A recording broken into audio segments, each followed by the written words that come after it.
Hi, Sadsters. Not a great lighting situation. I'm in my car on the street waiting for my daughter to return from yet another bat mitzvah party. It's that time of her life. I'm essentially her personal driver on call 24/7. I'm delighted to do it. I'm the weird parent in my car talking to my computer. I don't think any of the others is doing that. Kids, if you're in your car, wear one of these. I do when I'm driving. And girls, don't worry so much about how you look. You look great. Boys,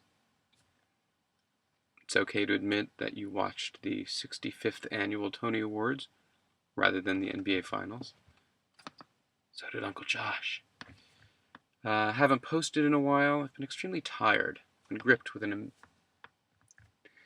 deep lassitude the last 30 or 35 years. I'm a horrible insomniac, like many of you sadsters, lifelong. I can remember as a kid not being able to fall asleep, and my mom telling me, "Honey pie, I wish there were a little wand I could wave over your head that would make you go to sleep," but there isn't. I now know there are any number of wands. Xanax, Ambien, Lunesta. Lunesta hadn't been invented, I believe, when I was a kid. Lunesta in some ways is the best because it gives you a metallic taste and it makes you think you're having dinner with an astronaut, a hedgehog, and Abraham Lincoln. Or as I called him when I was a kid, Abraham Lincoln. Not sure why.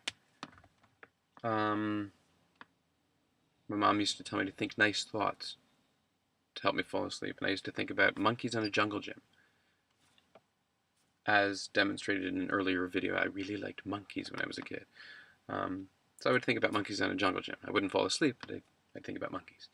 Now, occasionally I think about monkeys on a jungle gym when I'm trying to fall asleep. It's usually replaced quickly by soul-crushing anxiety about having to provide for my family. Then back to monkeys. Then back to fear. Phil. Very good points. Phil and Morgan. You're right about everything vis-a-vis the whole New York, L.A., Michael Ian Black fiasco.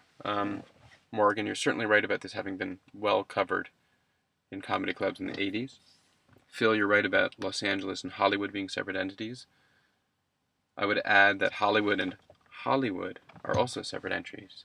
And the one in quotes is easily avoided by either not doing very well, comme moi, or by simply just avoiding it.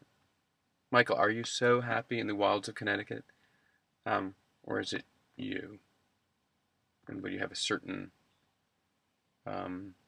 malaise wherever you lived? Los Angeles is fantastic. Yes, there are strip malls. Those can be avoided too. I see the ocean, the Pacific Ocean, every day of my life, and it buoys my spirits. I know you have an ocean near you too, but I'm guessing you don't go to it much. There are lots of lovely, lovely things to do, people to see here in Los Angeles. So enough.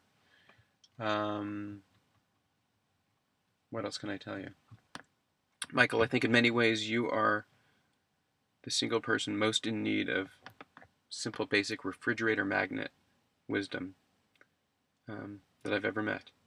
I don't have a lot of sayings on my fridge magnets. Most of them are schedules for my synagogue. But I'm going to see what I can rustle up and offer you next time we speak.